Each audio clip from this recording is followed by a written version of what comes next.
Right, now another adjustment that learners do battle with is that when a debtor returns goods. And the issue that you need to focus on here is that when a debtor bought goods from you, there would have been a selling price and there would have also been a cost price.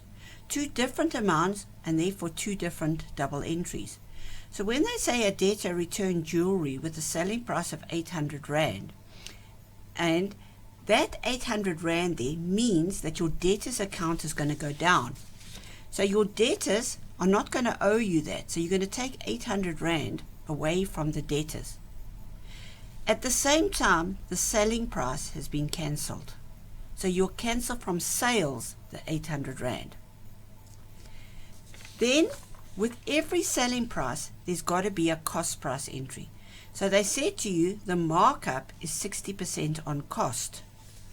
So remember our principle of starting with 100. So the cost price would have been 100%. The profit in this case was 60%. And so the selling price was 160%. Now the figure that you've got in this case is the selling price entry. That's the 800. And selling price is equal to 160. So you're going to divide by 160 because that's what you've got. The selling price is the figure that you've got up there. And we want to know what the cost price is, and cost price percentage is 100. And so that will give us an amount of 500 Rand.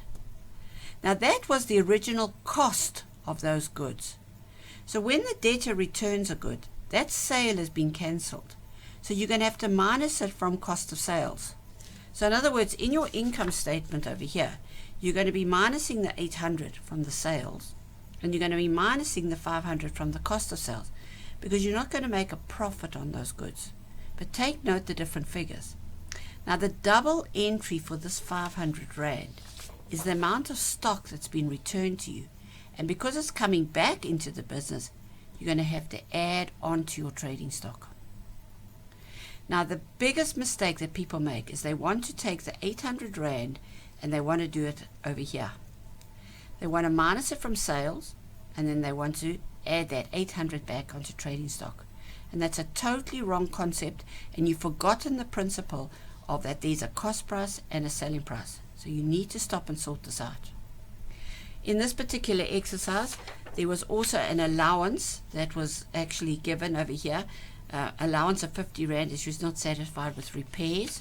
Remember, repairs is your fee income that you've got in the exercise. So your fee income is going to go down. That doesn't affect the gross profit.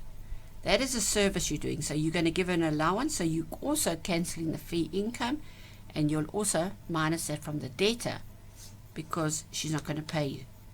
But that is for repairs. There's no trading stock involved in that. So please focus on getting this entry sorted out.